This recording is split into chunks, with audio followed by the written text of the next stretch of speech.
Hamıya salam. Bugün uşaqların da istəyini nəzərə alaraq pizza hazırlamağa qərar verdim. Əminəm ki, bu reseptlə hazırlasanız hamı razı qalacaq. Əvvəlcə xəmiri yoğurmaqla başlayaq. Bir qaba ilıq su əlavə etdim. Daha sonra mayanı, duzu, şəkər tozu və 2 xörək qaşığı duru yağ əlavə etdim. Unu da ələkdən keçirərək yaxşıca xəmir yoğurdum.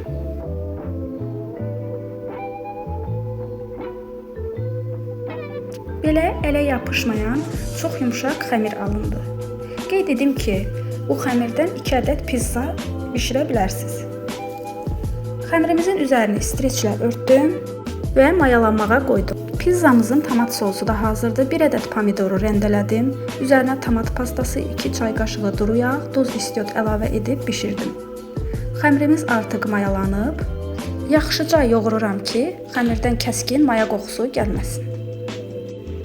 Yoğurduqdan sonra xəmiri 2 hissəyə ayırdım. Bir hissəni götürüb manna üzərində pizza formasına saldım.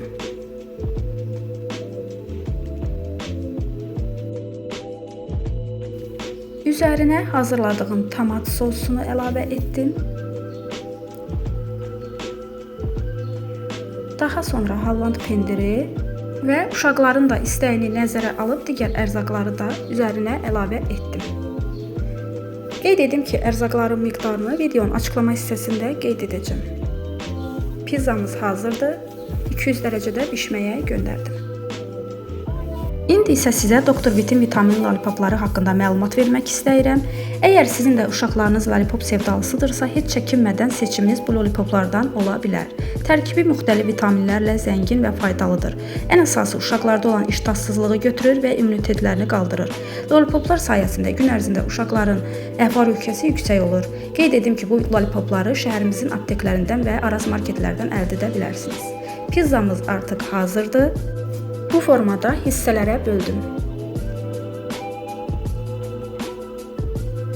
Çox dadlı pizza alındı. Hazırlayacaq olan hər kəsə nuş olsun.